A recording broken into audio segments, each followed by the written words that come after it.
मित्रांनो, बऱ्याच लोकांच्या चॅनेलवर कॉपीराइट क्लेम येतो. तर असा कॉपीराइट क्लेम आपल्या चॅनेलवर आला तर काही फरक पडतो का? मित्रांनो, 100% फरक पडतो. तर आपण जेव्हा एक व्हिडिओ बनवतो, तेव्हा सर्वात प्रथम आपल्याला या 3 गोष्टी लक्षात ठेवल्या पाहिजे. त्या 3 गोष्टी म्हणजे कॉपीराइट क्लेम, कॉपीराइट स्ट्राईक आणि कम्युनिटी गाईडलाईन स्ट्राईक. या 3 पैकी पहिला मुद्दा आपण बघू.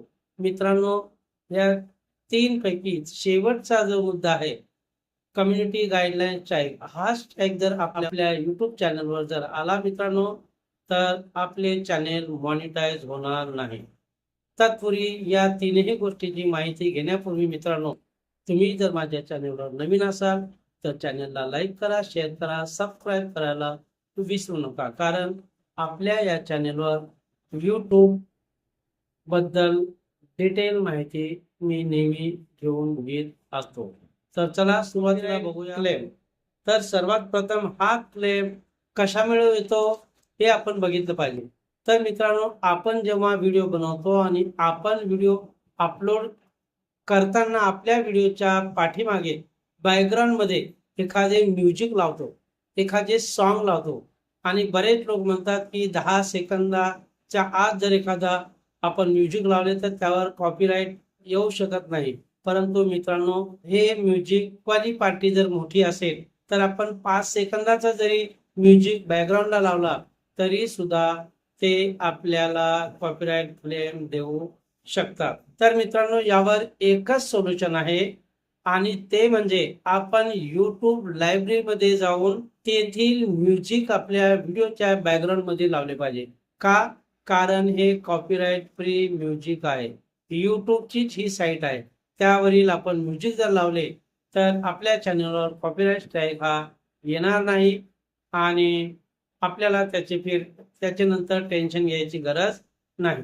तर मित्रांनो, याचे नुकसान काय आहे? कॉपीराइट स्ट्राईक आपल्या चॅनलवर जर आला तर त्याचं कोणतं नुकसान होणार आहे? साठी जेव्हा आपण अप्लाय करतो तेव्हा कॉपीराइट क्लेम आला तर काहीच अडचण येणार नाही. पण तुम्ही मित्रांनो त्याला काढायचं कसं? तर सेटिंगमध्ये जाऊन किंवा एखाद्या एडिटिंग ॲप जाऊन जेवढ्या सेकंदाचा आपल्या व्हिडिओवर कॉपीराइट क्लेम आलेला आहे तेवढे सेकंदचा व्हिडिओ आपण ब्लर करू शकतो किंवा तेवढा आवाज आपण म्यूट करू शकतो आणि एवढे जर नाही झाले तर मित्रांनो तो व्हिडिओ आपण डिलीट सुद्धा करू शकतो. आणि जर आपण डिलीट नाही केला आणि आपले चॅनल जेव्हा मॉनिटाईज होईल तेव्हा मित्रांनो त्या व्हिडिओवर जेवढी काही अर्निंग होईल तर ती अर्निंग पूर्णच्या पूर्ण त्या कॉपीराइटवाल्या पार्टीला जाईल, नाही तर अर्धे अर्निंग आपल्या दोघांना सुद्धा मिळू शकते. परंतु कॉपीराइट क्लेम किंवा कॉपीराइट स्ट्राईक जर आला तर आपले चॅनेल मॉनिटाईज होऊ शकते. त्याला काही अडचण येणार नाही. तर फक्त त्या व्हिडिओवर जी अर्निंग येणार आहे ती अर्निंग आपली 50-50 होणार आहे. आणि कॉपीराइट स्ट्राईक केव्हा येतो? एखाद्या मूव्हीची क्लिप आपण घेतली, एखादा थोडासा कुठल्या सिरियलचा पार्ट आपण घेतला आणि आपल्या व्हिडिओवर जर लावला तर ते सुद्धा आपल्या चॅनलवर कॉपीराइट स्ट्राईक देऊ शकतात.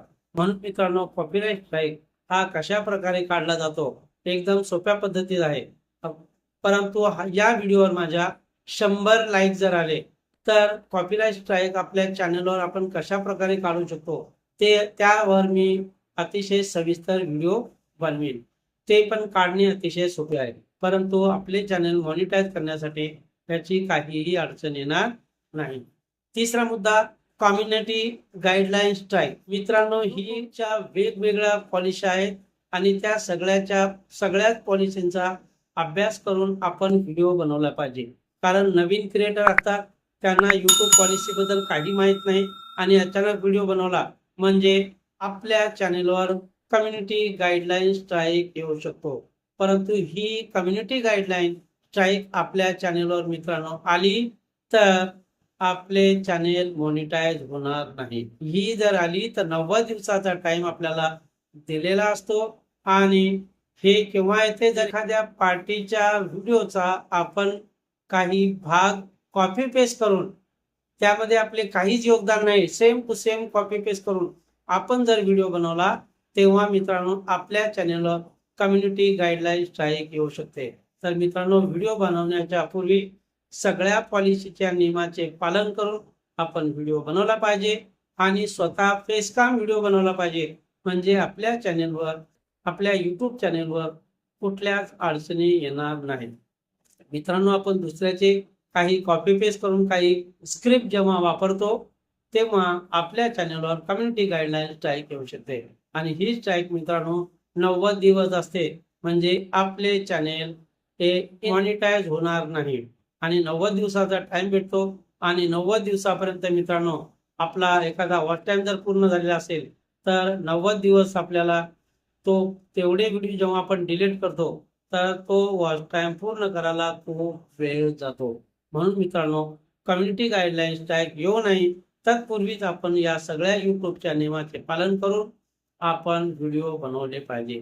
अशा प्रकारे आपण जर व्हिडिओ बनवले मित्रांनो तर आपल्या चॅनेलवर कम्युनिटी गाईडलाईन स्ट्राईक बिलकुल येणार नाही. आपले चॅनेल फ्रेश राहील आणि आपले चॅनेल जेव्हा फ्रेश राहील आणि आपला जो क्रायटेरिया आहे मॉनिटायझेशनचा कोणता क्रायटेरिया आहे? जर चॅनेल असेल तर 1000 सबस्क्रायबर आणि 4000 घंट्याचा वॉच टाइम हा क्रायटेरिया आपला जर पूर्ण झाला आणि शॉर्ट चॅनेल असेल तर 1000 सबस्क्रायबर आणि 10 मिलियन व्ह्यूज हा क्रायटेरिया जर आपला पूर्ण झाला तर मित्रांनो आपले चॅनेल मॉनिटाईज आरामशीर होऊ शकते.